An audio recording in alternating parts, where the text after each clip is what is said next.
শুরু করছি অতল ছায়ায় অবগাহন। লেখনীতে মেহেরুমা নূর। পর্ব সংখ্যা 9। হাসি খুশির মাঝে ইয়ানা আর অভিকের বিয়ের প্রায় 2 সপ্তাহ পার হয়ে গেছে। জীবন এতটা সুখেরও হতে পারে, এটা হয়তো অভিক ইয়ানার জীবনে না আসলে জানতেই পারত না সে। অভিক যেন তার জীবনকে নতুন খুশির রঙে রাঙিয়ে দিয়েছে। অভিক সবসময় ইয়ানাকে হাসি খুশির আমেজে মাতিয়ে রাখে। মাঝে মধ্যে অভিকের উপর রাগ করতে চাইলেও যেন অভিক এমন কিছু করে তৎক্ষণাৎ হেসে উঠতে বাধ্য হয় সে। রাগ করে থাকতেই পারে না ইয়ানার মনে হয় তার গর্ভের বাচ্চাটা যেন তার জন্য আশীর্বাদ হয়ে এসেছে। তার ওসিলায় তো এই জীবনে এত পরিবর্তন হয়ে গেছে ইয়ানার। অভিক এতটা ভালোবাসা যেন ইয়ানা ধীরে ধীরে বিরক্তকর অতীতের ক্ষত মুছে দিচ্ছে। এর চেয়ে সুখের কি আছে জানা নেই তার। এই যেমন এখন মাঝরাতে হঠাৎ ইয়ানার চাউমিন খাওয়ার ইচ্ছে জাগে। ঘুম থেকে উঠে বসে পড়ে সে। তখন অভিক যখন কারণ জানতে পারে, সাথে সাথে তার কর্মচারীকে ডেকে ইয়ানার জন্য চাউমিন রান্না করায় এবং এখন লিভিং রুমে বসে টিভি দেখছে আর আরাম করে চাউমিন খাচ্ছে ইয়ানা। অভিক তার পাশে বসে গালে হাত দিয়ে কখন থেকে শুধু তার বউটাকেই দেখে যাচ্ছে। খাবারের সাথে মত্ত ইয়ানা সে খেয়াল নেই। পুরো চাউমিন পেটে চালান করা শেষ হলে এতক্ষণে সে পাশে ফিরে তাকায়। অভিককে এভাবে গালে হাত দিয়ে তার দিকে তাকিয়ে থাকতে দেখতে পায়। উনি কি এত সময় আমার দিকেই তাকিয়েছিল? ইয়ানা তাকানো দেখে অভিক বলে উঠল, যাক, তোমার তাহলে এতক্ষণে সময় বের হলো এই অধমের দিকে নজর দেওয়ার। আমার এই মেহনতের জন্য কি এই অধমকে একটা চুমু উপহার দেওয়া যায় না? ইয়ানা এগিয়ে গিয়ে অভিকের ঠোঁটে টুপ করে চুমু খেলো। অভিক তখন আহ্লাদি ভঙ্গিতে বলল, কত কিউট তুমি। যথারীতি হেসে দিল ইয়ানা। অভিক মিছে ন্যাকা সরে বলল, এত কিউট করো কিভাবে হাসো? আমার তো রীতিমতো কান্না চলে আসছে।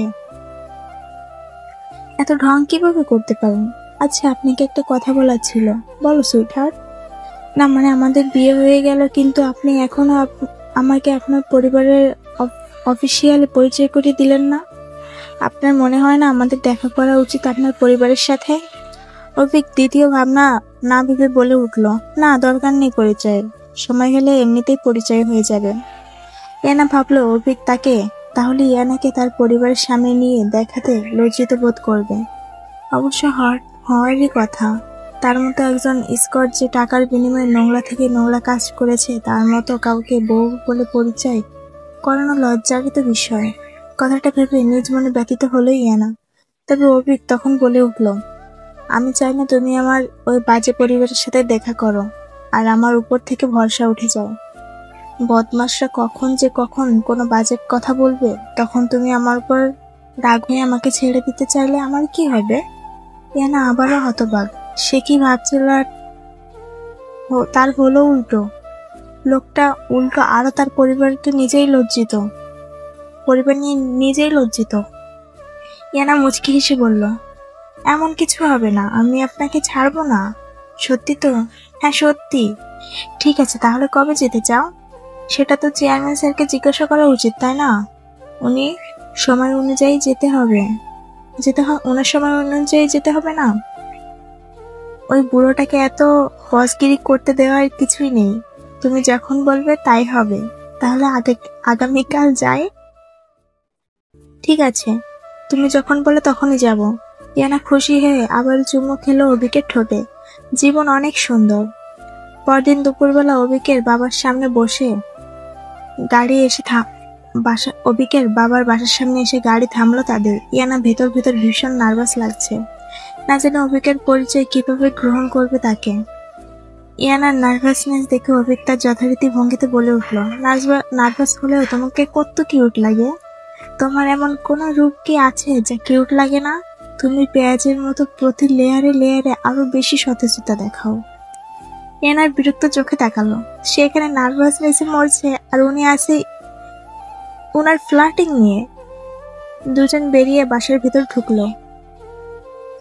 ভেতরে প্রবেশ করতে প্রথমে দেখা হলো অভিকের বড় ভাই আরহান আর তার বউয়ের সাথে।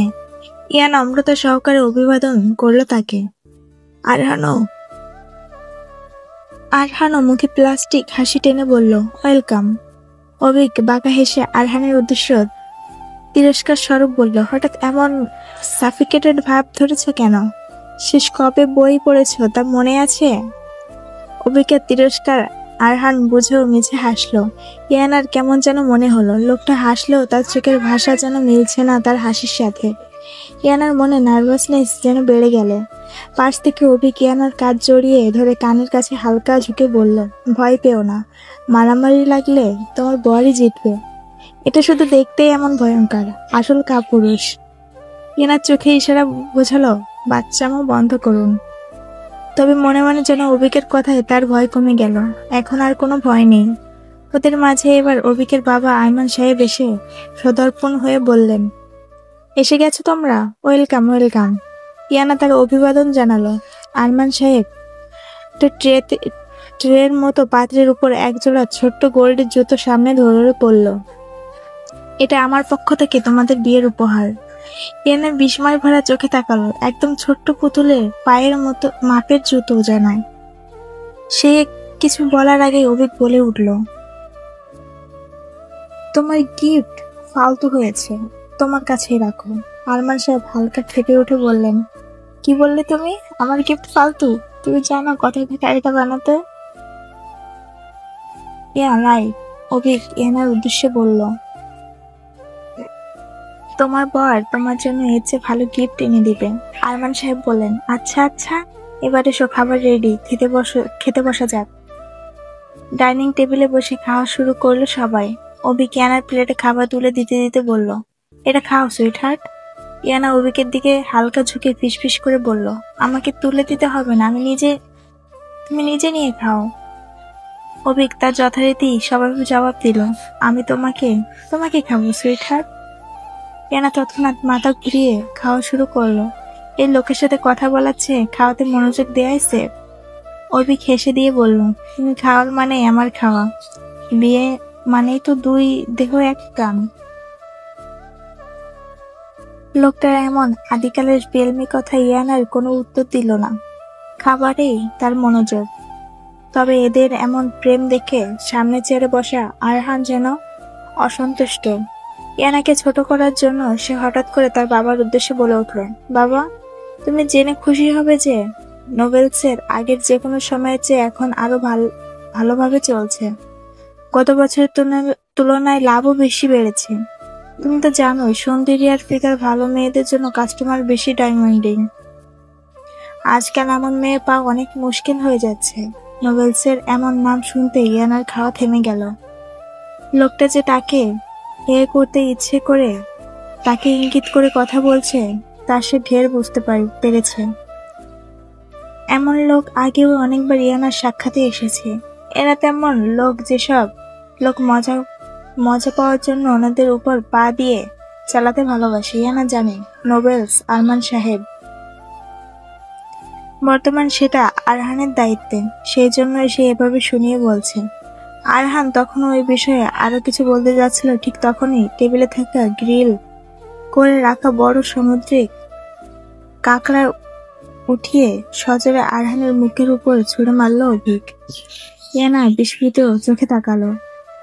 সে পূর্বে যখনই এদের মতো কারোর সঙ্গে দেখা করতে তাদের প্রতিউত্তর করে মার খাওয়ার বদলে শুধু তাদের কথাগুলো উপেক্ষা করে দিত, আজও তাই করছিল। কারণ সে চায় না অভিকের পরিবারের সাথে তার সম্পর্ক খারাপ হোক। যদিও তার মনে অপমানের ব্যথা লেগেছে, তবুও সে চুপ ছিল। তবে অভিকের এমন প্রতিঘাত করা ইয়ানা ভেতরে ভেতরে এতটাই কৃতজ্ঞতা বোধ করলো যে আবেগে চোখে পানি জমতে শুরু চাইলো তার। তবে আপাতত সেটা হতে দিল না। এদিকে মুখের উপর এসে কাকড়া পড়ায় আরহান ক্ষেপে উঠে বলল, অভিক, এটা কি ধরনের ব্যবহার বড় ভাইয়ের সাথে? তুমি কি এখনো বাচ্চা যে এসব খেলা করছো? অভিক তিক্ত কণ্ঠে বলল, এটা কি বলছো না নিজেকে? ইয়ানা হঠাৎ ফিক করে হেসে দিল। হাসি যেন আটকাতে পারল না সে। আরহানও ক্ষিপ্ত হয়ে তেজি গলায় বলে উঠল, বাবা, তুমি দেখেছো এসব? খাবারের টেবিলে বিজনেসের উন্নতি হচ্ছে, এটা শেয়ার করে কি এমন খারাপ কাজ করেছি আমি? সত্যিই তো বলছি। এটা প্রমাণিত যে সুন্দরী আর ফিগার ভালো মেয়েরাই নোবেলসের বেশি চলে। তো এসব আমাকে কেন শোনাচ্ছ? আমি কি শুনতে চেয়েছি? অভিক এবার ইয়ানার কাজ জড়িয়ে ধরে বলে উঠল, সুইটহার্ট, তুমি বললে এক্ষুনি এটাকে ফের দুই ভাগ করে ফেলি, কি বলো? কি পাগল হয়ে গিয়েছেন আপনি? এমন কিছু করতে হবে না। তুমি এক কাজ করো, একটু ওয়াশরুম থেকে ঘুরে আসো। চলো আমি তোমাকে নিয়ে যাই। ইয়ানা সত্যি একটু ওয়াশরুমে যাওয়া লাগতো, তাই সে উঠে দাঁড়িয়ে অভিকের কানে কানে বলল, আমি একাই ওয়াশরুমে যাচ্ছি, তবে আপনি প্লিজ মেরে ফেলেন না যেন ওনাকে। ঠিক আছে, তুমি যখন বলছো তোমার কথা ফেলার সাধ্য আমার নেই। ইয়ানা যেতে অভিক চোখ মুখ ভয়ঙ্কর রূপ ধারণ করলো, 2 হাতে ধাক্কা দিয়ে পুরো ডাইনিং টেবিল ফেলে দিল। তারপর তেড়ে এসে আরহানের গলা চেপে ধরল। চোখ বড় বড় হয়ে গেল। আখ করে উঠল আরহান। অভিক ক্রুর হেসে বলল, তোমার চেহারা দেখে মনে হচ্ছে নিজের উপরেই ফেঁকে দিচ্ছ তুমি। অভিক এবার পাশে পড়ে থাকা কাকড়ার পা হাতে নিয়ে আরহানের কপালে চেপে ধরল। চোখা অংশ চেপে ধরায় কপাল ফুটো হয়ে রক্ত বের হচ্ছে। ব্যথায় আর্তনাদ করে উঠল আরহান। পাশ থেকে তার বউ এসে আকুতির স্বরে অনুরোধ করলো তার স্বামীকে ছেড়ে দেওয়ার জন্য। অভিক তার দিকে ক্ষিপ্ত স্বরে বলে উঠল, আপনিও আপনার অবস্থার আপনার হাজবেন্ডের মতো করতে না চাইলে চুপ হয়ে সাইডে যান। আমার ইয়ানার শুনে ফেলবে আপনার চিল্লানি। ইয়ানার কথা বলতেই মনে পড়লো ইয়ানা তাকে বারণ করে গেছে, তাই অনিচ্ছা সত্ত্বেও এই পর্যায়ে সে আরহানকে ছেড়ে দিয়ে বলল, আফসোস তোকে ছেড়ে দিতে হচ্ছে এত সহজে। আরহানকে ছেড়ে দিতে অভিক উল্টো ঘুরে যেতে যেতে হাত উঠিয়ে বলল, ড্যাড আমরা গেলাম। অভিক যেতে যেতে মনে মনে বলল, আমার বউটা কেমন আমাকে কন্ট্রোল করে রেখেছে, হাউ রোমান্টিক। ওয়াশরুমে ফ্রেশ হয়ে বের হতে নিলে হঠাৎ অভিক দরজার ভেতরে ঢুকে পড়লো। তাকে দেখে ইয়ানা ভ্রু কুচকে বললে, তুমি এখানে কি করছো? কারণ আমি তোমাকে মিস করছিলাম। ইয়ানা দেখলো অভিক তার হাতে পেছনে ধরে রেখেছে। আপনি হাতে পেছনে ধরে রেখেছেন কেন? ও এটা, আমার হাতে ওই আরমানের গন্ধ লেগে আছে, তাই তোমার থেকে দূরে রাখছি যাতে তোমার নাকে ওই বদমাইশের গন্ধ না লাগে। বলতে বলতে এগিয়ে গিয়ে বেসিনে হাত ধুতে লাগলো অভিক। অভিকের হাতে রক্ত দেখে ইয়ানা উদ্ধৃত হয়ে বলল, আপনার হাতে রক্ত লাগলো কিভাবে? এটা ওই আরহানের। আপনি ওনার সাথে লড়াই করেছেন আমি আসার পর? হ্যাঁ, তবে আমি জিতেছি। তোমার হাজবেন্ড বেস্ট, তাই না? ইয়ানা এতে সহমত করে। অবশ্যই হাজবেন্ড সবচেয়ে বেস্ট, এতে কোনো সন্দেহ নেই। হ্যাঁ আমি ঠিক আছি, আপনি বেস্ট। হ্যাঁ ঠিক আছে, আপনি বেস্ট, অভিক মজা করে বলল। এত প্রশংসা করে লজ্জা করে আমার। উনি আর লজ্জা ইহুকালেও কি তার সম্ভব? ইয়ানার জন্য কিন্তু মারামারি করার দরকার ছিল। ইয়ানা অভিকের 2 হাত সামনে ধরে বলল, হাতে কেমন ক্ষত হয়েছে, ব্যথা লাগছে নিশ্চয়ই? অভিক সাথে সাথে ইয়ানাকে জড়িয়ে ধরে করুণ ভাব ধরে বলল, শুধু হাতেই ব্যথা না, তুমি আমার পাশে থাকলে আমার পুরো বুকে প্রচন্ড ব্যথা হয়। আমি অনেক একলা পড়ে গেছি, আমাকে একটু আদর করে ভালো করো। আচ্ছা করবো, আগে চলুন বাসায় যাই, আপনার হাতে মলম লাগিয়ে ঘা ঠিক হয়ে যাবে। বলতে বলতে ইয়ানার ওয়াশরুমের বাইরে গেল। অভিক পেছন থেকে বলতে লাগলো, আর আমার হৃদয়ের ঘা, এর কি হবে বলো? বাসার বাইরে বের হয়ে মেন গেটের দিকে আসতে আসতে ইয়ানা জিজ্ঞাসা করলো, চেয়ারম্যান স্যারকে এভাবে না বলে যাওয়া কি ঠিক হবে? রাগ করবেন না উনি? আরে না, এমনিতেও সে এখন নতুন ডাইনিং টেবিল কিনতে গেছে। ইয়ানা তবুও মনে হলো এটা ঠিক হবে। পরক্ষণে ভাবলো যদি চেয়ারম্যান স্যার রাগ করেন তাহলে বলে দিবে সব দোষ অভিকের। ভাবতে যেন মজা লাগছে ইয়ানার। মজা পেয়ে হাসতে লাগলো সে। নিশ্চিন্ত জীবনে মজাই আলাদা। হাসতে হাসতে গেটের বাইরে চলে এলো ইয়ানা। অভিক পেছন থেকে বলতে লাগলো, হেই, তোমার এত সুন্দর হাসি অন্যদের দেখাচ্ছ কেন? ওটা দেখে ফেলবে তো। গেটের সিকিউরিটিদের উদ্দেশ্য করে বলল অভিক। ইয়ানা তবুও হাসছে। অভিক এসে ধরে ফেললো ইয়ানাকে, কাঁধ পেঁচিয়ে ধরে বলল, খুব হাসি পাচ্ছে তাই না? আচ্ছা আচ্ছা ঠিক আছে, আর হাসছি না। এরপর থেকে আরহান তোমাকে কখনো এমন ভাবে হেয় করতে চাইলে তুমি চুপচাপ শুনবা না। কেউ তোমাকে হেয় করতে চাইলে তুমি প্রতিবাদ করবা। আমি তোমার সাথে আছি, বুঝছো? ইয়ানা মুগ্ধ মনে অভিকের গালে চুমু খেয়ে বলল, আমাকে আবারও সেখানে নিয়ে যাবে যেখানে জঙ্গলের মতো জায়গা ছিল? অবশ্যই, আমার বউ যা বলবে। হাসি মুখে অভিকের সাথে চলল।